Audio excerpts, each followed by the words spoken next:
Bien, dans cette vidéo, on va voir la notion d'égalité entre deux fractions ou l'égalité de deux fractions.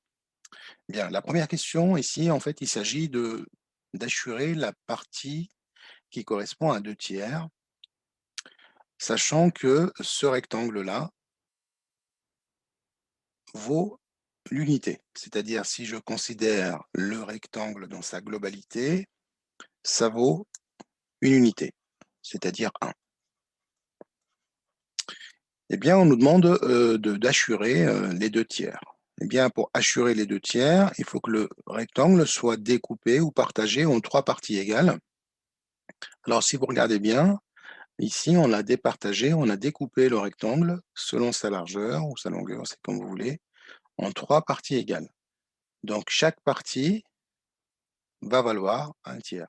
Donc là, je viens d'assurer un tiers, il me faut un deuxième, 2 tiers. Donc là, on a assuré les 2 tiers. Si j'assure la troisième partie restante, j'aurai les 3 tiers, et les 3 tiers, c'est 1. C'est pas ce qu'on nous demande, on nous demande juste d'assurer les 2 tiers. Pour le deuxième rectangle, c'est pareil, donc tout le rectangle vaut 1, et là, on nous demande d'assurer les 10 quinzièmes. Alors 10 quinzièmes, c'est-à-dire il va falloir découper le rectangle en 15 parties égales. Alors, si vous regardez bien, sur la longueur, on a découpé la longueur en 5 parties égales, 1, 2, 3, 4, 5. Et la largeur, on a dit que ça a été découpé en 3. Donc, si on compte toutes les parties, ici, les petits carrés, on en a 15 en fait, 5 fois 3. Donc, si j'assure 10 cases ou 10 carreaux sur 15, j'aurai assuré les 10 quinzièmes, de ma figure. Eh bien, je vais faire autrement, en fait. Je vais compter. Donc 1, 2, 3, 4, 5. Donc là, j'ai assuré 5 quinzièmes. Il faut que j'aille jusqu'à 10. Donc il va falloir faire un deuxième. Eh bien, qu'est-ce qu'on remarque? On remarque en fait qu'on a assuré exactement la même surface. C'est-à-dire que 2 tiers, en fait, c'est exactement égal à 10 quinzièmes. Eh bien, et on va observer maintenant cette égalité, on va voir pourquoi. C'est-à-dire, il y a une propriété qui va émaner, qui va sortir. Si on regarde bien, donc 2 tiers, je vais la réécrire ici, cette fraction, 2 tiers, et 10 quinzièmes à côté. Si vous regardez bien, pour passer de 2 à 10, dans ce sens-là, on a multiplié par un facteur égal à 5. J'ai oublié le 15 ici, c'est 10 quinzièmes. Et si vous regardez au niveau du dénominateur, on l'a également multiplié par 5.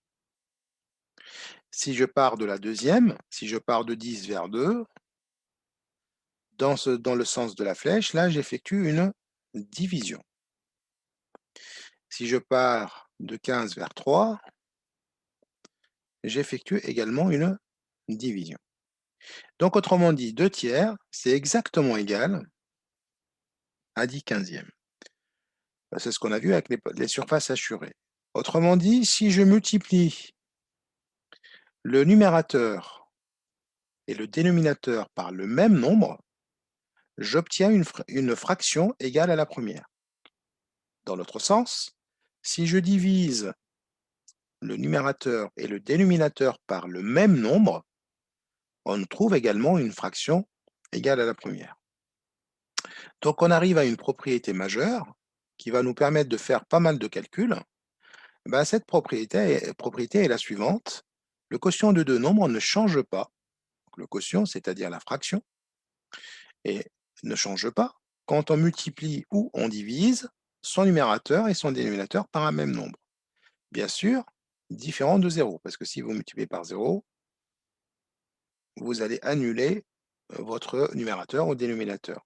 Et si vous divisez par 0, ben on ne peut pas diviser par 0. Donc, il faut toujours que ce soit un nombre différent de 0. Eh bien, cette propriété-là, on va l'écrire en lettres, en écriture littérale. Ça sera écrit de cette façon-là. Donc, si j'ai une fraction a sur b, et si je multiplie le numérateur et le dénominateur par un facteur k, c'est un nombre différent de 0, on obtient une fraction égale à la première.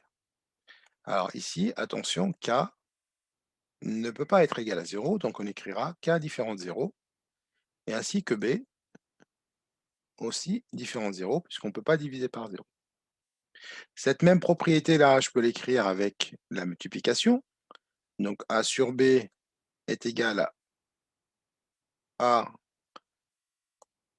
si je divise par un facteur k, le numérateur et le dénominateur, j'obtiens une fraction égale à la première. Voilà. Alors bien sûr, il faut que le a et le b, ces deux nombres, soient divisibles par k, c'est-à-dire multiples de k. Autrement dit, ils sont dans la même table de multiplication. On verra des exemples. Alors, un premier exemple, 3,2 sur 7.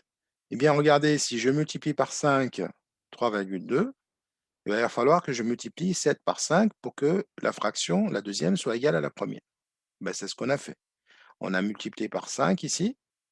3,2 fois 5. 3,2 fois 5 me donne 16. 7 fois 5 me donne 35. Et je sais que cette fraction-là, la deuxième, est égale à ce quotient.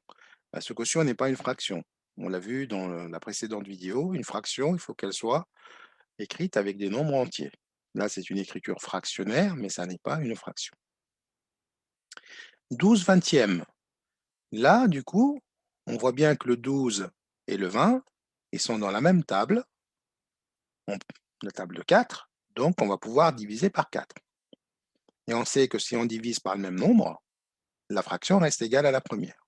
12 quarts, 12 divisé par 4 me donne 3. 20 divisé par 4 me donne 5. Et d'après la propriété précédente, 3 cinquièmes est exactement égal à 12 vingtièmes. Un dernier exemple, 18 quinzièmes. Eh bien là, 18, 8 plus 1, ça fait 9. Donc 9 est un multiple de 3.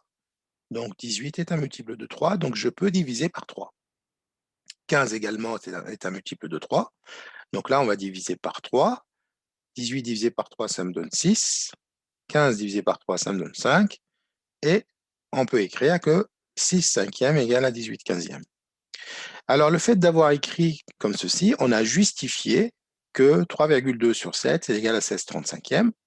Et on a également justifié 12 vingtièmes est égal à 3 cinquièmes. Donc, le jour, on vous demande de simplifier ou de justifier l'égalité de deux fractions, il va falloir l'écrire dans ce sens-là. Alors, quand on divise, on dit qu'on a simplifié la fraction. Dans ce sens-là, ici, nous avons simplifié parce que la fraction est écrite avec des nombres plus petits. Donc là, c'est une simplification de la fraction. Voilà. Dans le sens de la division, on dit qu'on a simplifié la fraction. Maintenant, je vais vous proposer des exercices à faire. Donc, il va falloir mettre en pause et ensuite regarder la correction. Et moi, je corrige dans la foulée. Expliquer chaque égalité. Donc, on doit expliquer pourquoi cette première fraction est égale à la deuxième. Bien sûr, on va utiliser les propriétés qu'on a vues au-dessus. Eh bien, si vous regardez, 1,2 pour passer à 12, nous avons multiplié par 10, parce que la virgule s'est décalée vers la droite, le nombre devient 10 fois plus grand. C'est exactement la même chose pour 0,5. Donc, nous avons multiplié par le même nombre, et par conséquent, les deux fractions sont égales. Eh bien, la justification que c'est 12, c'est 1,2, alors on va l'écrire, 1,2 fois 10, divisé par 5 fois 10, ça sera exactement égal à 12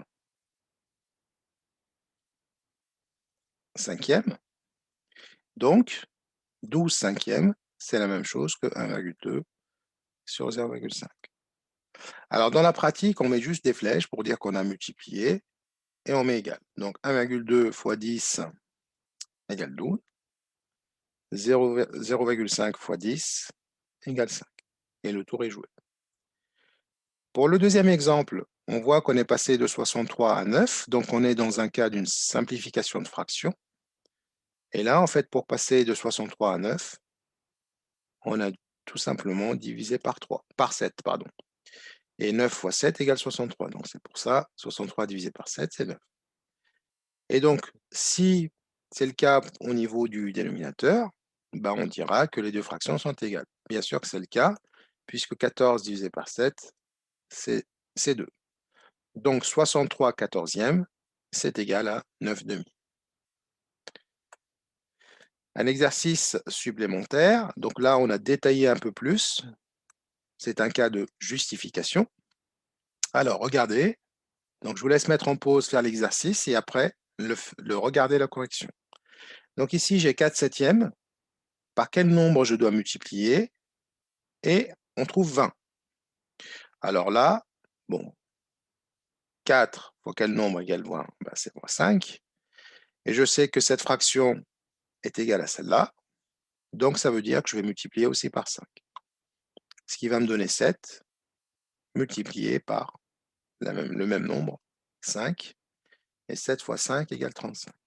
Et donc, 4 septièmes, c'est exactement égal à 20 35e. Pour la deuxième, 8 cinquièmes. Alors, par quel nombre multiplier 5 pour avoir 45? Eh bien, par 9. 5 fois 9 est égal à 45. On fait la même chose au niveau du numérateur pour que la fraction soit égale à la première. Et 8 fois 9 est égal à 72. Donc, 8 cinquièmes, c'est égal à 72 45e. Pour le cas suivant, on part de cette fraction qu'on va écrire avec une autre fraction, sous la forme d'une autre fraction avec un dénominateur plus petit. Donc, nous allons simplifier. Alors, par quel nombre je vais diviser 56 pour avoir 8? Par 7, puisque 7 fois 8, ça fait 56. Et je divise le numérateur par le même nombre, ce qui me fait un résultat de 3. Et enfin, 12 18e est égal à 2 sur quelque chose. Alors, par quel nombre j'ai divisé 12 pour avoir 2? Donc, on est dans un cas de simplification de fraction. Nous avons divisé par 6. 12 sixièmes égale 2.